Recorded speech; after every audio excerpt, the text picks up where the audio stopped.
तो कंपनी के अंदर registrar of joint stock company अलहदा होता है, जहाँ पे कंपनी भी रजिस्टर की जाती है। आपने ये पढ़ा होगा, एससीसीपी का एक एससीसीपी एक इदारा है, security and exchange commission of Pakistan, जहाँ पे पाकिस्तान के अकॉर्डिंगली हर कंपनी, चाहे वो प्राइवेट है चाहे वो पब्लिक है, पहले कंपनी ऑर्डिनेंस 1984 हुआ करता था, अब वो कंपनी एक्ट 2017 में कन्वर्ट हो चुका है, अपडेट हो चुका है, अमेंड हो गया। सो कंपनी एक्ट 2017 के मुताबिक registrar of joint stock company, जो कि एससीसीपी के अंदर आता है, वहां पे कंपनी को रजिस्टर करते हैं। सिमिलरली स्टॉक के ऊपर अगर हम चार्ज की बात करें किसी एसेट के ऊपर, तो वो भी वहीं पे रजिस्टर करवाया जाता है। सो बेसिकली चार्ज रजिस्टर करवाने का मतलब है कि हम एक अपना राइट क्रिएट कर रहे हैं, हम अपना लियन क्रिएट करवा रहे हैं कि इन केस ऑफ डिफॉल्ट और इन केस ऑफ बैंकरप्सी और इन केस के जो भी बोरोवर है वो पैसे वापस ना करे या नहीं करेगा, तो हमारे पास क्या रिप्रिकॉशंस है कि हम इस प्रॉपर्टी को सेल करके, इस प्रॉपर्टी को बेच के, बीइंग लेसर और being the institution who has lent the money, debt financing की है जिसने, वो कैसे अपने पैसे रिकवर कर सकता है। तो चार्ज कहाँ कहाँ रजिस्टर करवाना है? लैंड एंड रेवेन्यू रिकॉर्ड में और रजिस्ट्रार ऑफ प्रॉपर्टी के पास, और अगर ज्वाइंट स्टॉक कंपनी है तो registrar of joint stock company यानी कि एससीसीपी के पास। अब वो चार्ज रजिस्टर करवाने से पहले उसकी डॉक्यूमेंटेशन जरूरी है। उसमें क्या क्या कुछ है ये अब आप देखें। Obtain relevant charge and security documents duly signed by the authorised personal. एक डॉक्यूमेंट होता है जिसे कहते हैं MODTD, memorandum of deposit of title deeds. Memorandum of deposit of title deeds, ये बेसिकली एक एविडेंस है कि कस्टमर ने अपने डॉक्यूमेंट्स, प्रॉपर्टी के डॉक्यूमेंट्स, या जिसको हमने पहले पढ़ा था टाइटल डॉक्यूमेंट्स, वो खुद दिए हैं लेंडर को, सो दैट इन केस बोरोवर पैसे वापस ना कर पाए तो लेंडर उस प्रॉपर्टी को सेल करके अपने पैसे रिकवर कर सके। अब ये राइट देना, बोरोवर की तरफ से लेंडर को ये राइट देना कि वो अगर पैसे वापस ना होने पे चाहे तो प्रॉपर्टी बेच सके, उसके लिए एक परमिशन दी जा रही है एक डॉक्यूमेंट के थ्रू, जिसे हम MODTD कह रहे हैं। सो बेसिकली बैंक जब भी फाइनेंसिंग करने लगता है, या कोई भी लेंडर जब फाइनेंसिंग करने लगता है और वो सिक्योरिटी के तौर पे कोई इमूवेबल प्रॉपर्टी, कोई ऐसा एसेट जो इमूवेबल है अपने पास सिक्योरिटी के तौर पे रखता है, जिसे हम मॉर्टगेज कहते हैं, तो वो साथ ही कस्टमर से डॉक्यूमेंट साइन करवाता है MODTD, जिसकी वर्डिंग या जिसका मफहूम जिसमें ये है कि इन केस आप डिफॉल्ट करेंगे तो ये प्रॉपर्टी जो मौजूद है, जो आप खुद अपनी मर्जी से टाइटल डॉक्यूमेंट हमें दे रहे हैं, अपनी मर्जी से इस पे चार्ज क्रिएट करवा रहे हैं, इन केस आपने पैसा वापस ना दिया तो हम इसको बेच सकते हैं। सो वो डॉक्यूमेंट जो है, एक एविडेंस आ गया या एक प्रूफ आ गया कि बोरोवर ने अपनी मर्जी से प्रॉपर्टी दी है। Then in case of property और fixed assets belonging to the limited company, अगर वो लिमिटेड कंपनी है तो कुछ एडिशनल डॉक्यूमेंट्स उसमें रिक्वायर्ड है। Board resolution to mortgage company, it's a separate legal entity. Company एक आर्टिफिशियल पर्सन होता है जो अपनी हैसियत खुद रखता है। So company can enter into any contract it wants.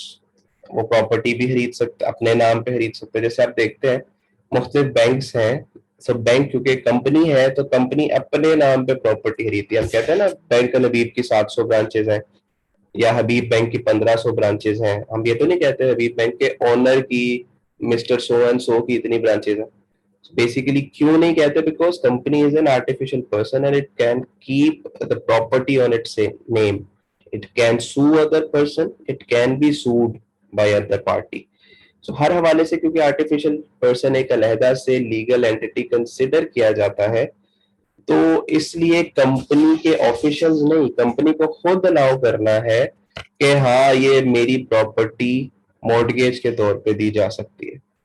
ठीक है, तो इसलिए एक बोर्ड रेजोल्यूशन रिक्वायर्ड होता है। अब बोर्ड रेजोल्यूशन भी आपने कहीं पढ़ा होगा। बोर्ड रेजोल्यूशन बेसिकली मीन्स एक एजेंडा, एक पर्पस, जो board of directors number one या जो मैनेजमेंट है वो प्रेजेंट करती है तमाम अपने ओनर्स के सामने, और उसके अंदर कोई रेजोल्यूशन, कोई एजेंडा, कोई पर्पस, वो जब मेजोरिटी से पास हो जाता है तो हम उसको कहते हैं ये रेजोल्यूशन पास हो गया।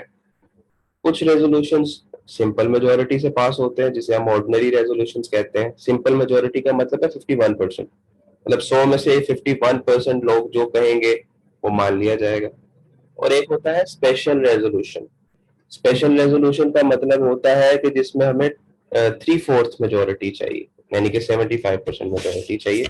ऐसे मैटर्स जो इम्पोर्टेंट है, जैसे वाइंडिंग अप का है, जैसे कैपिटल इंक्रीज करने का है, कैपिटल रिड्यूस करने का है, तो ऐसी चीजें जो एक्स्ट्रा ऑर्डिनरी इंपॉर्टेंट होती हैं उनके लिए फिर स्पेशल रेजोल्यूशन पास होता है। नहीं, सो बोर्ड रेजोल्यूशन टू मॉर्टगेज का मतलब ये है कि जो उसके बोर्ड है या जो मैनेजमेंट है वो इस बात पे अग्री करती है कि ये प्रॉपर्टी किसी भी लैंडर को, चाहे वो बैंक है या कोई और इंस्टीट्यूशन है, उसको एज अ मॉर्टगेज दी जा सकती है। ठीक है, सो ये बोर्ड रेजोल्यूशन ऑब्टेन करना कंपलसरी है, लाजमी है, क्योंकि अगर ये बोर्ड रेजोल्यूशन मौजूद नहीं है तो लीगली कंपनी ने अलाउ ही नहीं किया कि वो आप उस प्रॉपर्टी को मॉर्टगेज कर सकते हैं।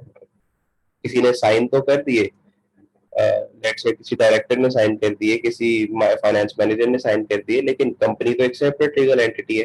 कंपनी ने जब तक खुद उसको मॉर्टगेज के लिए ना दिया तब तक कोई और अगर उसको साइन कर भी देगा तो वो इनवैलिड होगा। सो इसलिए उसकी मेमोरेंडम क्लोज में, कंपनी की मेमोरेंडम ऑफ एसोसिएशन क्लोज में, या अगर उसमें नहीं लिखा हुआ तो एक स्पेशल अलहदा से बोर्ड रेजोल्यूशन जिसमें अलाउ किया जा रहा है, कंपनी खुद कह रही है कि ये प्रॉपर्टी मेरी मॉर्गेज के तौर पे दी जा सकती है। So apart from the security document जो एमओडीटी मैंने कहा, अगर कंपनी है तो फिर बोर्ड रेजोल्यूशन लेना भी जरूरी है। देन उसके अलावा you need to register charge with SECP, security and exchange commission of Pakistan. तो जब आप डॉक्यूमेंट्स ऑब्टेन कर लेते हैं तो सिर्फ बैंक ने अपने पास नहीं रखने, बल्कि उसको एसईसीपी के पास चार्ज को रजिस्टर करवाना है। तो ये क्यों जरूरी है? इसलिए जरूरी है कि आपके अलावा, लेट से कि आप लेंडर हैं, आप बैंक हैं और आप किसी को लोन दे रहे हैं, तो ये भी हो सकता है कि बोरोवर आपके अलावा और भी 10 बैंक से लोन ले रहा हो, और भी बहुत से इंस्टीट्यूशन से लोन ले रहा हो, और सिमिलर प्रॉपर्टी, वही प्रॉपर्टी, वही एसेट जो आपके पास मॉर्टगेज करवाया जा रहा है वो किसी और के पास भी मॉर्टगेज करवाया जा रहा हो। जैसे लेट से एक प्रॉपर्टी है जिसकी टोटल वर्थ है 1 बिलियन। अब 1 बिलियन में से लेट से आपसे वो 100 मिलियन का लोन ले रहा है, तो उस प्रॉपर्टी में गुंजाइश तो है 900 मिलियन की, वो उसको सिक्योरिटी के तौर पर रख के कहीं और से लोन ले सकता है।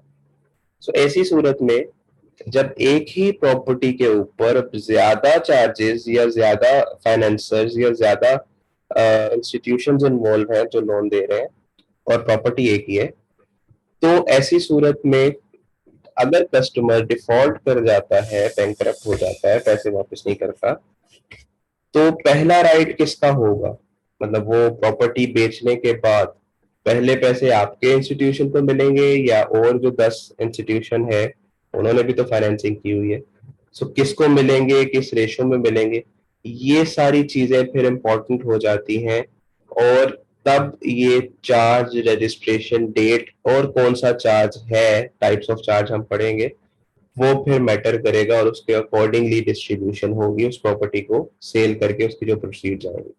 इसलिए जो पहले चार्ज क्रिएट करवाता है उसका पहले राइट होता है, जो बाद में चार्ज क्रिएट करवा रहा है एसईसीपी के पास रिकॉर्ड के अंदर, तो ऑब्वियसली उसका राइट फिर बाद में आएगा।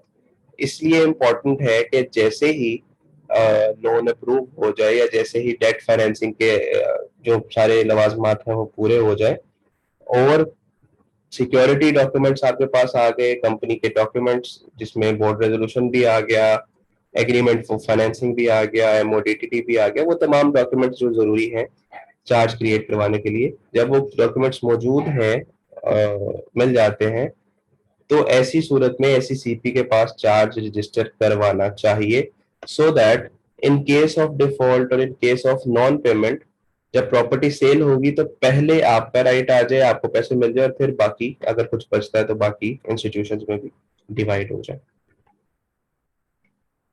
Then we have SECP's certificate of registration of charge to be obtained. अब पिछला प्रोसेस था कि आप चार्ज जो है वो रजिस्टर करवा रहे हैं, डॉक्यूमेंट्स दे रहे हैं, फीस पे कर रहे हैं, जो भी उसका प्रोसीजर है वो कंप्लीट कर रहे हैं, बट देन जब वो सारा प्रोसीजर हो जाता है तो फिर एज एन एविडेंस एससीसीपी आपको एक सर्टिफिकेट देता है कि आपका चार्ज रजिस्टर कर लिया गया है। उसमें फिर डिटेल्स मौजूद होती हैं कि जैसे आप वैसे ही जैसे आप नादरा में अपना CNIC अप्लाई करते हैं, आप सारी डिटेल्स इनपुट करवाते हैं, नादरा आपका रिकॉर्ड मेंटेन करता है और फिर आपको एक स्लिप दे देता है कि आपका डेटा जो है वो फीड हो गया है, आपको इतने दिन के बाद ये जो ID कार्ड है वो मिल जाएगा और आपको उतनी देर के बाद एक प्रूफ मिल जाता है that this is your CNIC।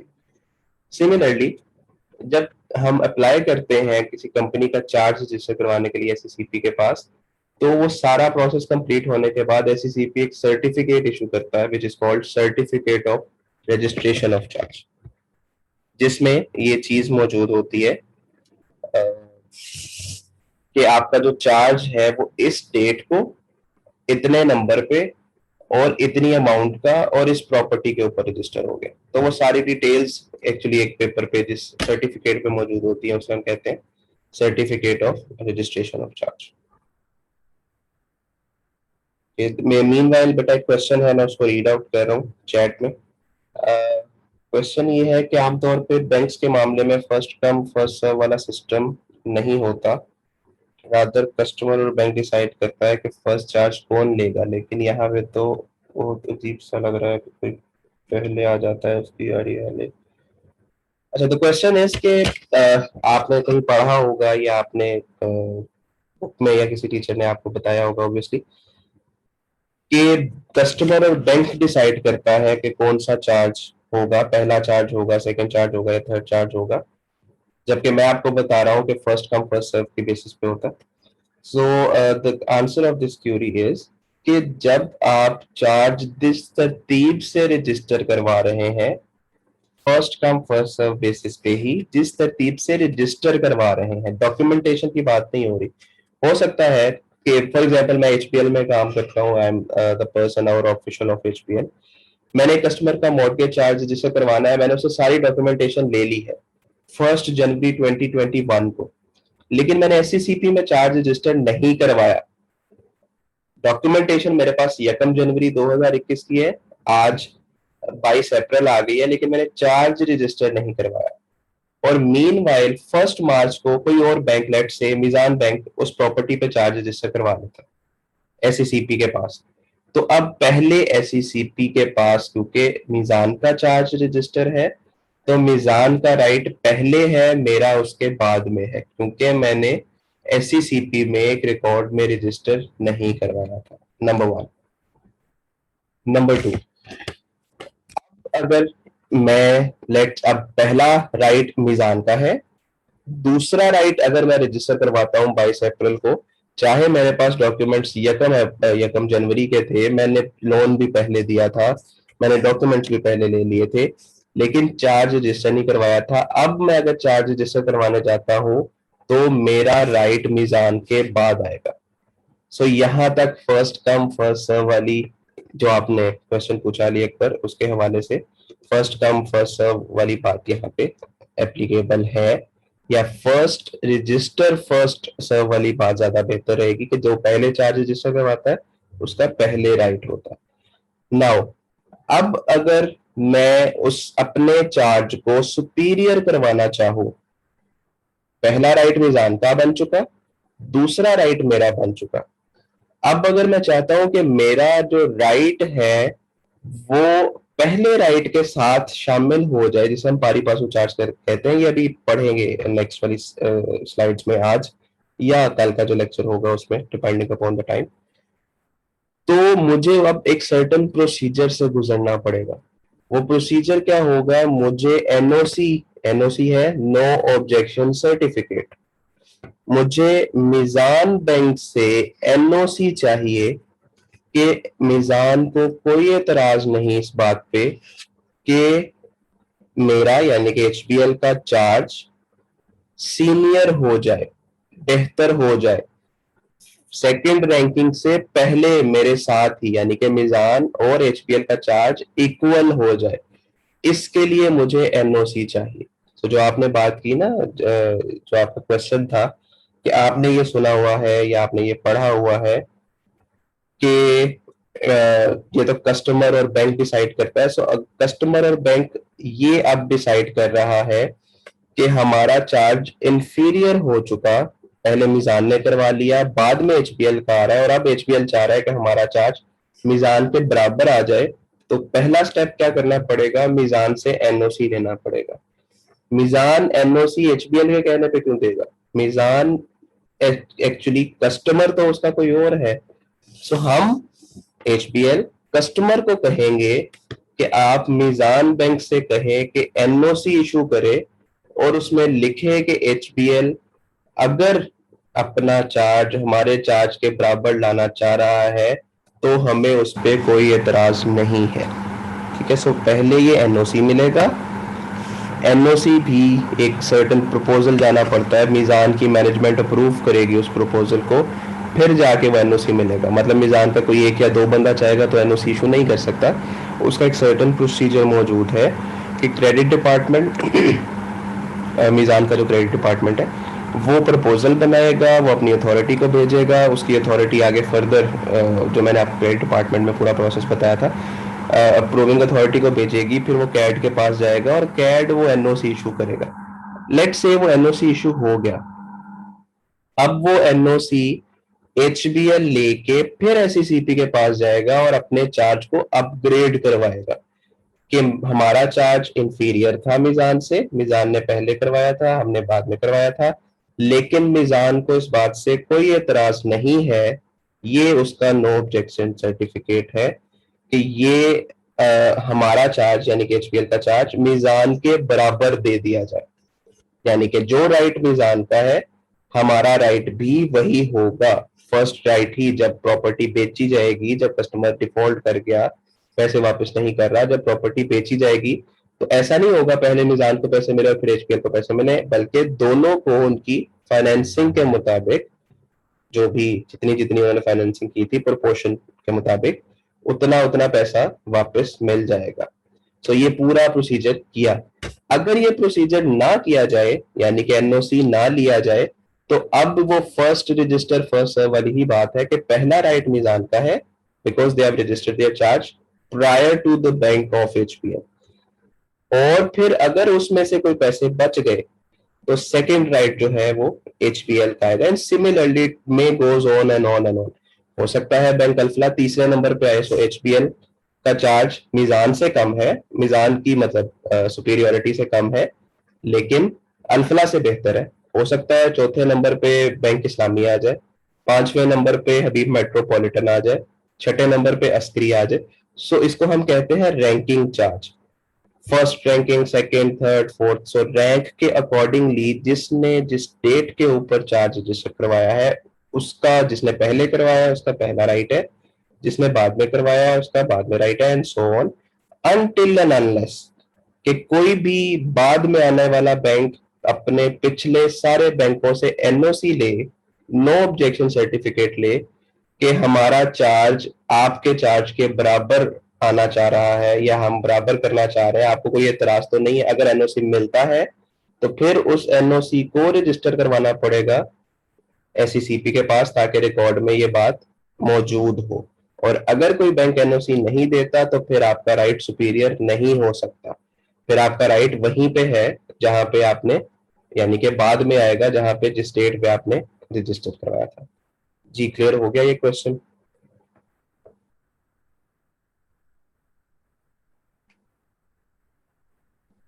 All right. Then the point D was for third party limited companies property or fixed asset check memorandum and articles which permits the company to mortgage its asset. ये documents आपने यकीनन, मैं फिर repeat हो रहे हैं बार बार, दो documents memorandum of association and article of association, ये दोनों कंपनी के बेस डॉक्यूमेंट्स हैं। आपको आई होप कि याद होंगे ये क्या होते हैं, अगर नहीं याद तो आप मुझे चैट में बता दें, because being a banker memorandum of association को देखना बहुत जरूरी है। अगर मेमोरेंडम ऑफ एसोसिएशन को की ऑब्जेक्ट क्लोज को और उसके पर्पसेस को ठीक से ना देखा जाए और कोई फ्रॉड हो जाता है तो बैंक उस केस में या लेंडर उस केस में खुद लायबल होता है। जैसे केस मैं आपको बता देता हूँ। एक कंपनी थी और when I was working in a bank, तो ये हुआ हमारे बैंक के साथ।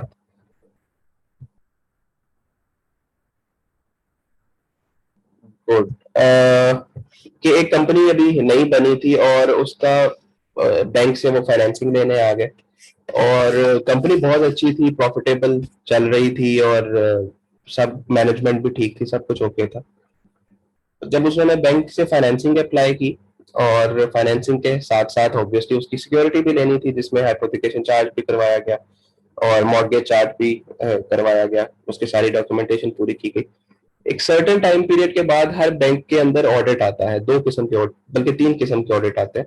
एक एक्सटर्नल ऑडिटर आता है, जैसे फिलकोसन्स है या तासीर आदि है या फिर अर्नस्ट एंड यंग है।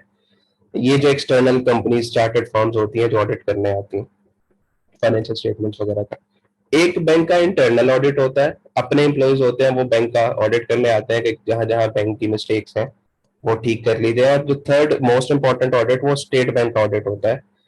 सबसे क्रिटिकल वो होता है क्योंकि उस पर बहुत सी पेनल्टीज भी चार्ज होती हैं, प्लस अगर बहुत ज्यादा इश्यूज है तो लाइसेंस भी कैंसिल हो सकता है। एसटीपी अथॉरिटी है, सुपरवाइजरी बॉडी है, कुछ भी कर सकती है।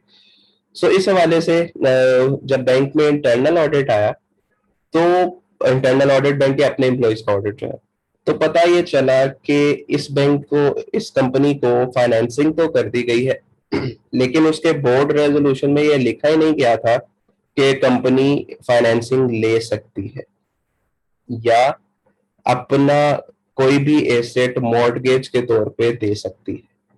सो दैट मीन्स अब अगर कोई कस्टमर या वो कंपनी डिफॉल्ट कर जाती और बैंक लीगल रिप्रिकॉशन लेता, कोर्ट में जाता कि ये रीपेमेंट नहीं की तो हम प्रॉपर्टी को बेचना चाहते हैं, तो ऐसे मौके पे बैंक बहुत ही नेगेटिव स्टेज पे होता।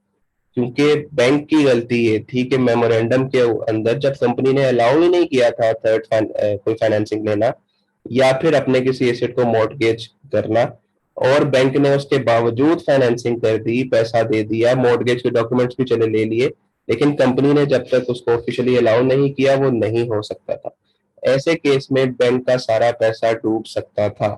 But the company was good, management was good, so उन्होंने उसको बाद में जब ये पता चला कि बोर्ड रेजोल्यूशन में मौजूद नहीं है, तो फिर बैंक की तरफ से रिक्वेस्ट की गई कि आप अपना बोर्ड रेजोल्यूशन जो है उसको चेंज करें या मेमोरेंडम को चेंज करें, या एक नया बोर्ड रेजोल्यूशन इशू करें जिसके अंदर ये लिखा गया हो कि कंपनी इस डेट से, वो बैक डेटेड था, इस डेट से लोन भी ले सकती है और कोई भी एसेट या प्रॉपर्टी या इमूवेबल प्रॉपर्टी मॉर्टगेज के तौर पे, सिक्योरिटी के तौर पे भी दे सकती है। सो वो अलबत्ता मिल गया बोर्ड रेजोल्यूशन और बाद में वो सारा कुछ इन प्लेस हो गया, रिकॉर्ड में आ गया, तो सब ठीक हो गया। Otherwise it could have been a disaster as well. So जब भी कभी फाइनेंसिंग करनी है, आप आने वाले वक्त में, आपकी स्पेशलाइजेशन ही बैंकिंग एंड फाइनेंस है, आप में से बहुत से बच्चे जिनको शौक भी था वो बैंक में जाएंगे, तो अगर आप क्रेडिट डिपार्टमेंट में जाते हैं तो इस चीज को जरूर नोटिस कीजिएगा।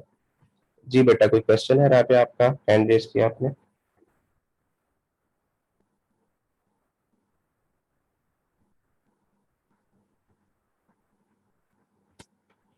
ओके, सो अगर कंपनी खुद फाइनेंसिंग ले रही है, अपनी प्रॉपर्टी मॉर्टगेज करना चाह रही है, तो फिर उसी कंपनी का बोर्ड रेजोल्यूशन।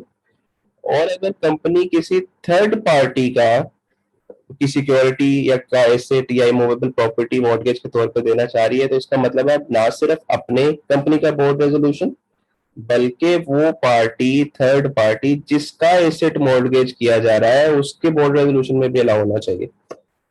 ठीक है। लेट से कि मैं कंपनी हूं और मैं लोन लेना चाह रहा हूं, लेकिन मैं जो एसेट एज अ मॉर्टगेज देना चाह रहा हूं वो किसी और कंपनी का है, या जो एसेट दिया जा रहा है वो किसी और की ओनरशिप में है।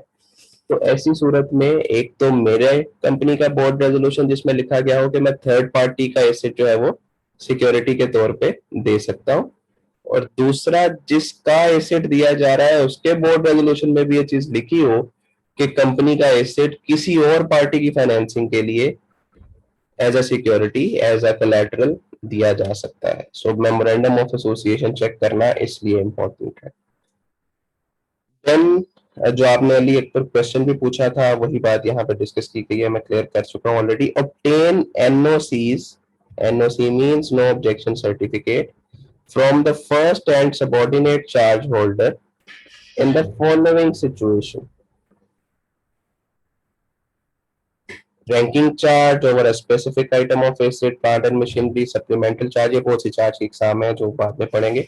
सो इन केस आपका चार्ज फर्स्ट नहीं है, या सबऑर्डिनेट चार्ज है, या इंफीरियर चार्ज है, या आपसे पहले 2 4 5 बैंकों ने चार्ज क्रिएट करवा लिया हुआ है, तो ये सारी सूरतों के अंदर आपको एक एनओसी लेना चाहिए, नो ऑब्जेक्शन सर्टिफिकेट लेना चाहिए उन तमाम बैंक से जो आपसे पहले चार्ज रजिस्टर करवा चुके, ताकि जब भी कोई कस्टमर डिफॉल्ट करे, या जब भी कोई कस्टमर पैसे वापस ना करे, या बोरोवर पैसे वापस ना करे, तो ऐसी सूरत में आपका जो चार्ज है, आपका जो राइट है, वो बाकी तमाम बैंक्स के इक्वल हो या उनसे बेहतर हो।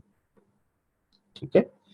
अदरवाइज अगर आप एनओसी नहीं लेंगे तो आपका चार्ज सबऑर्डिनेट ही रहेगा। सबऑर्डिनेट रहने का नुकसान ये है कि लेट्स से एक प्रॉपर्टी थी 1 बिलियन की, हर बैंक ने अपने अपने मुताबिक कुछ फाइनेंसिंग की हुई है। लेट्स से उस प्रॉपर्टी को सिक्योरिटी रख के बैंक अल्फला ने 100 मिलियन दिया हुआ है, एचबीएल ने 200 मिलियन दिया हुआ है, आपके बैंक ने 300 मिलियन दिया हुआ है, एक और बैंक ने 400, इस तरह करके वो 1 बिलियन के बराबर हो जाता है। Now in case customer gets default और कस्टमर गेट बैंक करप्टेड, तो क्या ऑप्शन मौजूद है? वो प्रॉपर्टी को बेचा जाएगा। अब जब प्रॉपर्टी को बेचेंगे तो हो सकता है उस प्रॉपर्टी की वैल्यू अगर तो बढ़ गई है तो फिर तो मसला नहीं है, फिर तो सबको पैसे मिलने के चांसेस हैं। बट अगर वो प्रॉपर्टी की वैल्यू कम हो गई है, जो कि एक पॉसिबिलिटी है, और प्लस वो फोर्स्ड सेल वैल्यू का कॉन्सेप्ट मैंने आपको कल बताया था, वो मार्केट की वैल्यू से, जब पता होगा कि प्रॉपर्टी मॉर्गेज में थी, इस पे डिस्प्यूट है, इस पे कर्जा था, इस वजह से प्रॉपर्टी बेचनी पड़ रही है, तो उसकी मार्केट प्राइस कम हो जाती है। सो जब फोर सेल वैल्यू पे बेची जाएगी तो उसकी वैल्यू मजीद कम हो जाएगी। ऐसी सूरत में अब पहला राइट उसका होगा जिसने सबसे पहले चार्ज रजिस्टर करवाया था, फिर दूसरा, फिर तीसरा। ये हो सकता है कि जब आपके बैंक के टर्न आए तब तक उस एसेट के सारे पैसे ही वापस किए जा चुके हों मुख्तलिफ इंस्टीट्यूशंस को या मुख्तलिफ बैंक को। so, ऐसी सूरत में आपके बैंक को कुछ नहीं मिलेगा। So that is the point here, that obtain NOCs from first and all the other banks जो आपसे पहले चार्ज रजिस्टर करवा चुके हैं, ताकि आपका जो राइट है उस प्रॉपर्टी के ऊपर, उस एसेट के ऊपर, वो कायम रहे। जी, यहां तक अगर कोई क्वेश्चन है तो पूछ लो।